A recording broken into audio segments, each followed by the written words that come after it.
Personally, before I move along and let John come by, let me introduce to you my wife, Dolores, who's taking pictures of me right now.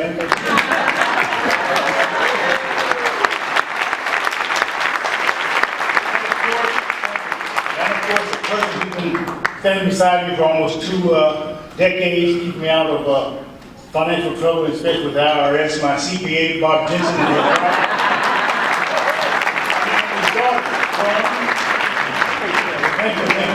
Thank you all for this night. And I stand before you today grateful for this particular instance. And Billie Jean King, thank you. Thank you, Connie, for all these years. It's about 16 now? It's just been happening? 17th year, right. 17th year. Reaching out to our youth.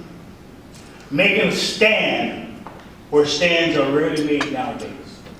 Looking into the future. And young folks, let me tell you, I spent 27 years at Santa Monica College teaching. And we sent some kids over to Cal State L.A. and they graduated.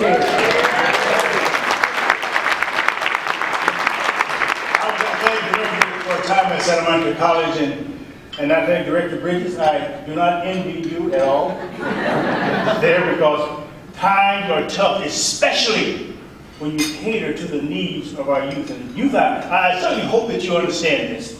And you try to your maximum entity of soul, well, get down, man. Exquisite knowledge of the need of help to use this to motivate yourself to move on. Because this tonight is rare. You have an athletic department who are honoring athletes and who are giving money, BJ, am I right? Okay. To this institution for the sake of continuing education and continuing social entities of our youth. And this is mindful to me because I was one of those kids at one time that needed help. And I found help, sure did, in the cotton field back in Texas. And from there on that labor bus in 1951, moving out to California, I found something. I found a niche in the need for me to be better. And my dad told me, he said, boy, he said, I do not want you to do what I'm doing. He said, in a few years, I want you to go to school. He didn't know I was already in school. And I want you to, what do you call that thing? What do you call that thing, Tommie? I said, do you mean graduate? Yeah, that. He said it again. I said, graduate. He said, yeah, graduate. And do something for the rest of the world. Mexico City. This was not an instance of let me do something to be great. Let me do something for society to be Mr. Big. This was a need for me to become a part of society. And I did it with justification of a need for others to follow those bridges that are being built by people in this country that wanted to see an empire grow in the attitudes of justice, not injustice, but justice for all people. And I take this time as I move on for John. Young folks, I want you to look beyond the norms of status quo and follow the dreams to reality. And don't accept failure as an option. I know sometimes you don't want to talk to your teachers, you want to go to school, everything else looks better for you, but you get your behinds out of bed and you go to school.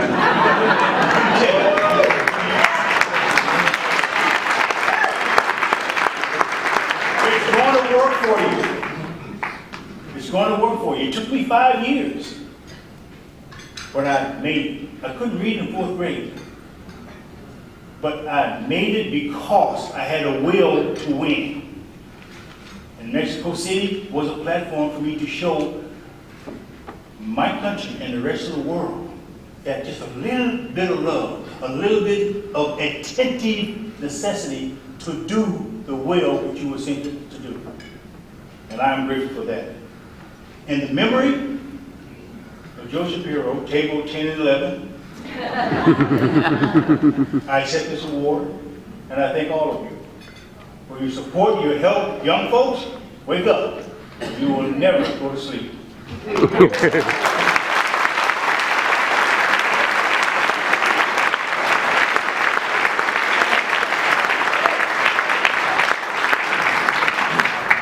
Well, all I can say is Tommie Smith is did on that. That was a superb speech that Mr. Smith just gave. And I've heard a lot of them over the years. Let me just start by saying, let me introduce you to my wife, Mrs. Carlos. Would you stand, please? And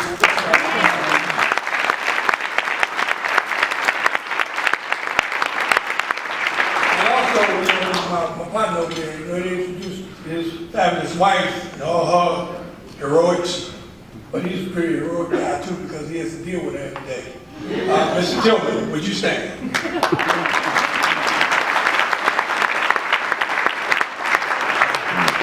Let me just say, you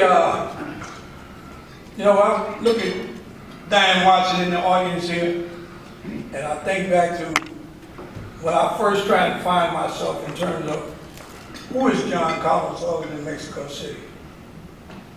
I found myself to be a young man that had a wife and kids and looked like I didn't have a future. I didn't have a future because I choose to do the right thing. Now, when you choose to do the right thing that people don't fully understand or never took a stance to do right within themselves, they'll tear you down. They'll put you down. They'll walk away from you. I had to determine in my mind, who is John Carlos? What role do I have? And I said, well, look like it's a political move being played upon me and Tommie Smith. Came from the government, came from big business, came from all teachers that didn't particularly like who we were or what our visions were. But then I went down to City Hall and I met three beautiful people. I met Mayor Tom Bradley, I met Dave Cunningham, and I met Diane Watson. These individuals picked me up, brushed me off, and told me, said, John, we see what other people refuse to see. We know you have a good heart. We know that you care about humanity. And we're going to let you spread your wisdom throughout the city of Los Angeles. I remember they sent me down to Dave Cunningham, and Dave called Diane and said, we got this guy here, he's a pretty rustic type guy, like a swashbuckler. We don't really know how to deal with him, but we're going to put our hands together and see if we can make the best possible guy to represent the city of Los Angeles. I think I did a pretty good job.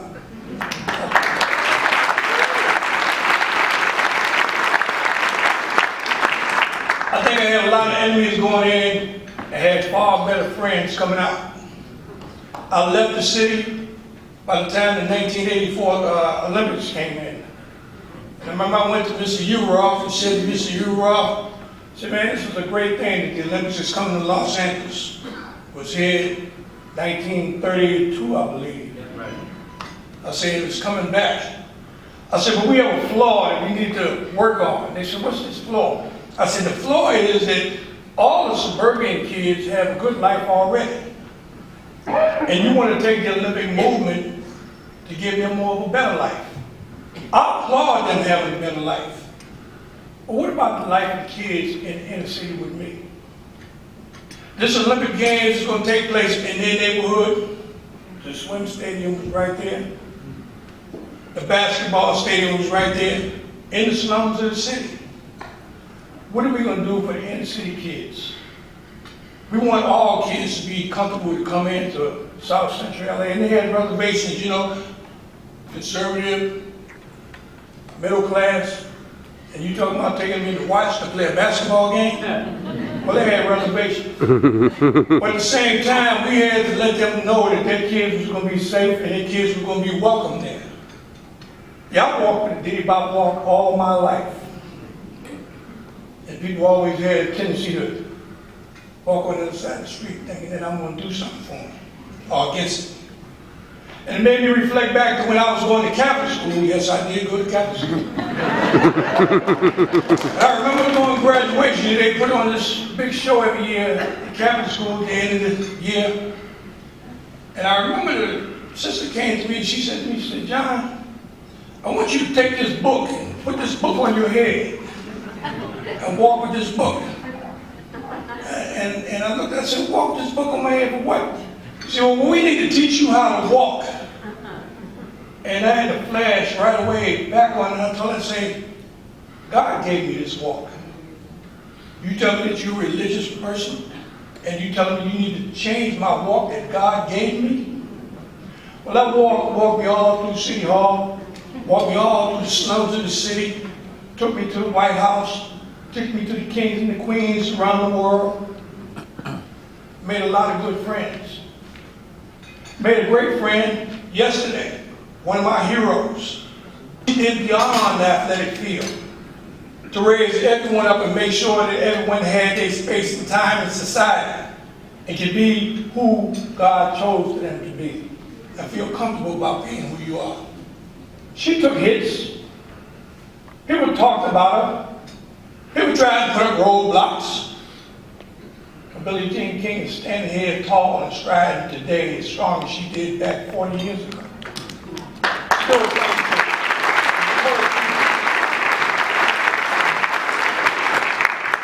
And not just merely go in your pocket and give you a check.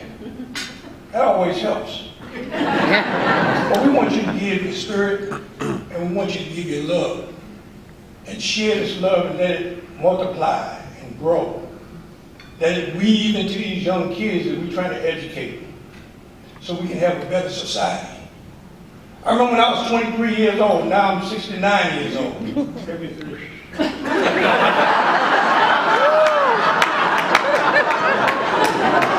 that's what happens when you get old, you can't keep up with your age no more.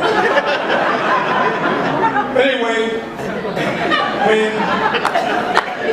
when you sit back and think about how you was as a young individual, and think in time that, wow, man, I want a lot of individuals to have the courage to stand up and do what's right in society, regardless of what they're saying on the other side of the street.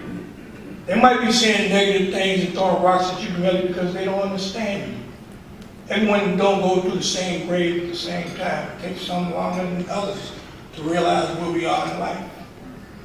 I'm just blessed to be here, to have this 5 minutes to get up and express to you who we are, and how grateful we are for these awards that you've given us, and how great Almighty God is to have my mother still alive today, and for somebody to pick up the phone and call my mother and say, Johnny just got another blessing. Billie Jean, I can't tell you enough how much I love you for who you are and what you do. God bless you. Thanks for giving me this opportunity.